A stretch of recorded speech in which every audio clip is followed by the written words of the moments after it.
अगदी 5 ते 10 मिनिटात तयार होणारा आज आपण मुगाच्या डाळीपासून हेल्दी आणि टेस्टी असा नाश्ता पाहणार आहोत. एकदा माझ्या या पद्धतीने तुम्ही नाश्ता बनवलात ना तर सर्वांना नक्की आवडेल.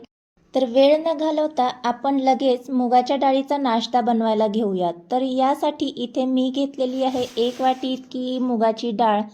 तर ही अनपॉलिश मुगाची डाळ आहे. तुम्हाला ही जर नाही मिळाली तर रेग्युलर पॉलिश डाळ घेतली तरी काही हरकत नाही आहे.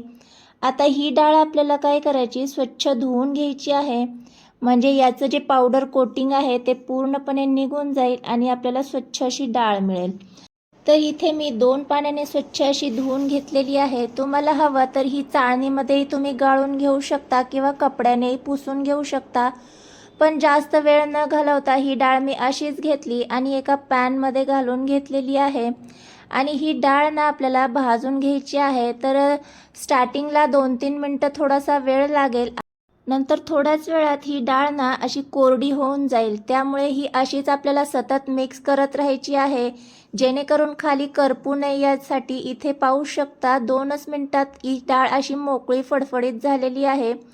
आता ही इथपर्यंत आपण भाजून घेतलेली आहे. तर थोडीशी मी हिला ना डार्क रंगावर परतवून घेणार आहे. इथे पाहू शकता मीडियम गॅसवर मी ही डाळ छान अशी खमंग परतवून घेतली. इथे मिक्स केलं तर तुमच्या लक्षात येईल अगदी मोकळी सडसडीत छान खमंग अशी भाजलेली आहे. आता ही एका प्लेटमध्ये काढून घेऊ, म्हणजे ही पटकन अशी थंड होऊन जाईल. तोपर्यंत काय करायचे, गॅसवर मी एक पातेलं ठेवलेलं आहे आणि यामध्ये आपल्याला पाणी घालून घ्यायचं आहे. तर 1 वाटी आपण मुगाची डाळ घेतलेली आहे, त्यासाठी आपल्याला 3 वाटी इतकं पाणी लागणार आहे. तर हे प्रॉपर मेजरमेंट आहे. आता यामध्ये आपल्याला साखर ॲड करून घ्यायची आहे. तर 1 वाटी तुम्ही यामध्ये साखर ॲड करून घेऊ शकता. मी 1 वाटीला थोडीशी कमी यामध्ये साखर ॲड करून घेतलेली आहे. तरी तुमच्या आवडीनुसार कमी जास्त करून घेऊ शकता. आता पाणी गरम होते तोपर्यंत इथे आपली जी डाळ आहे ती देखील बऱ्यापैकी थंड झाली. पूर्ण थंड झाल्याच्या नंतर ही डाळ आपल्याला मिक्सर जारमध्ये घालून घ्यायची आहे आणि याची ना फाईन अशी पावडर करून घ्यायची आहे. तर इथे पाहू शकता या पद्धतीने मी इथे पावडर करून घेतलेली आहे. जमेल तितकी बारीक अशी आपल्याला पावडर करायची आहे. म्हणजे जितकी फाईन अशी पावडर होईल ना तितका आपला जो नाश्ता आहे ना तो छान होईल. तर इथे पाहू शकता थोडीशी हाताला खरखर लागते इतपत मी अशी बारीक करून घेतली. आता ही पावडर एका प्लेटमध्ये काढून घेऊ. तुम्हाला हवं ना तर ही तयारी तुम्ही आदल्या दिवशीही करून ठेवू शकता. आता इथे आपण जे पाणी गरम करायला ठेवलं होतं त्यातली पूर्ण साखर वितळलेली आहे. इथे फक्त साखर वितळून घ्यायची आहे. आता हे पातेलं आपण साईडला ठेवून देऊ आणि त्याच शेगडीवर आपल्याला दुसरी कढई घ्यायची आहे आणि त्यामध्ये साधारण 2 ते 3 चमचे इतकं तूप गरम करून घ्यायचे आणि यामध्ये आवडीनुसार ड्रायनट्स आपल्याला परतवून घ्यायचे आहेत. इथे मी काजू आणि बदामाचे काप घेतलेले आहेत. हे आवडत असतील तरच ॲड करा, नाहीतर स्किप केले तरी काही हरकत नाही आहे, किंवा आवडीनुसार कोणतेही ड्रायनट्स इथे तुम्ही वापरून घेऊ शकता.